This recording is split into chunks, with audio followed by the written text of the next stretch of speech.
Alright, so we're going to be looking at completing an incident report within FP2 for code 52 or alarm no fire. These are the false alarms that we get called out to. This is one of the easiest reports that you'll complete within the incident reporting module. We have here an incident report that was completed. It has everything filled out correctly front to back, so let's go through it and see how to do this. So as we talked about in our tips and tricks, we said that we complete the reports top to bottom, left to right. That means within each tab we're going to input information into every field, working from the top down to the bottom. As we complete each page, we are going to save our work before proceeding on to the next tab, moving left to right. Here we have the address, where it was located, which county it was within, the station that's completing the report, the incident commander at the time of the conclusion of the report. Of course, we verified that our dispatch number is in fact correct. That is to make sure that this number right here, 10911-836, matches up with the number on our report. Here's our report that we're looking at, and they do match up. We want to make sure that we have the right and the correct response type. This is a code 52. If we look over here at our abbreviation, there it is right there, code 52. If you're working on a medical assist being code 65, you may not see a 65 right here. And the reason being is that Parkland puts in the AHS codes, and AHS has their whole library of codes, and we do not use those. So if it's a medical assist, there'll be a number over here that you cannot find within FP2. You will use the code 65.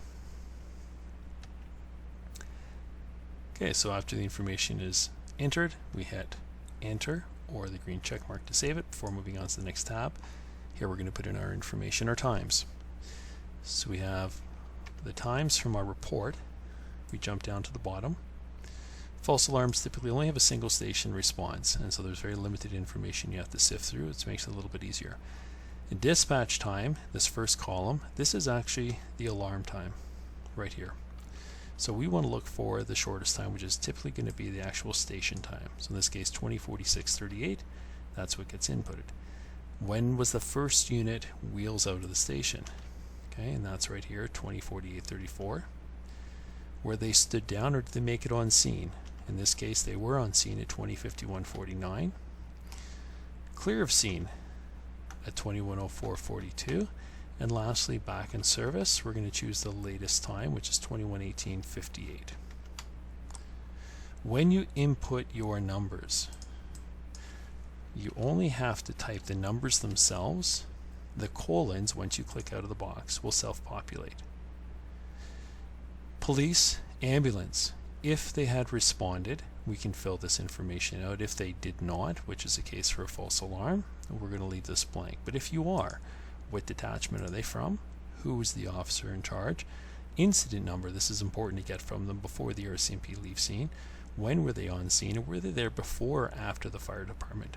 Under ambulance, we simply have to choose the ambulance provider, and were they there before or after? We typically do not get incident numbers from them.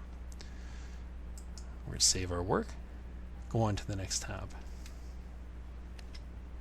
Under our truck tab, this is where we're going to input all the apparatuses that responded to this particular incident from our station.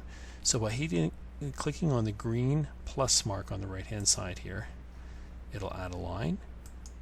We use the drop down box at the bottom to find the unit number.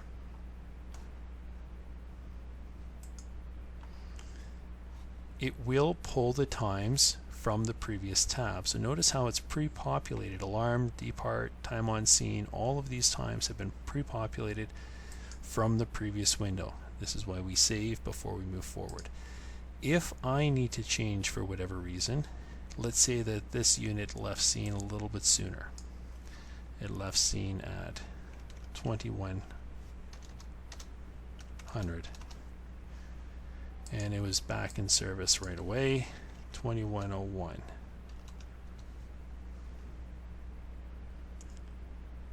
So I can just modify each individual unit as required. Saving as I go, so I hit enter to save it, and now we're going to take a look at the next tab here. Personnel.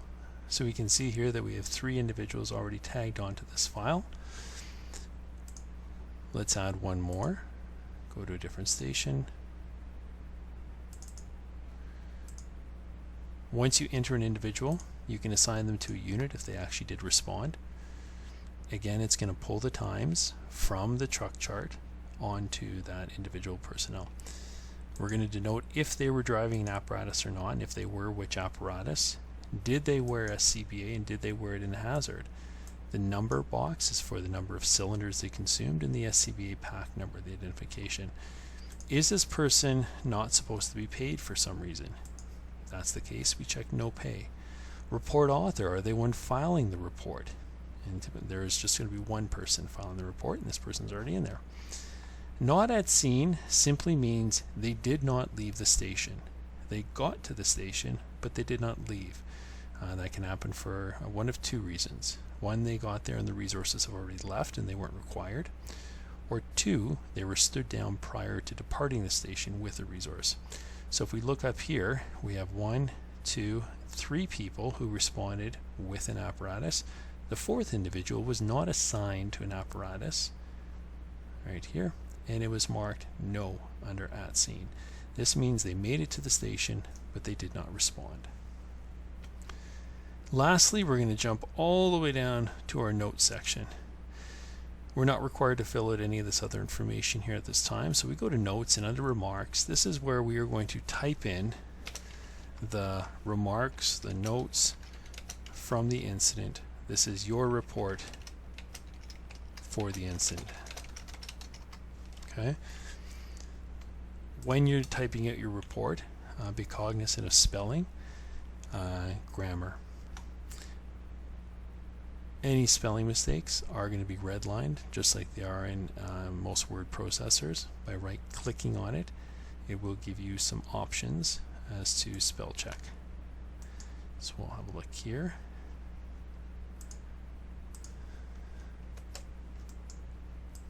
All right. Lastly, author. This is the individual who completed the report. This is the equivalent of your signature on the report. So you're going to use a drop down to find yourself, and it will populate with your information. And once we're done, green check mark to save, and we're complete.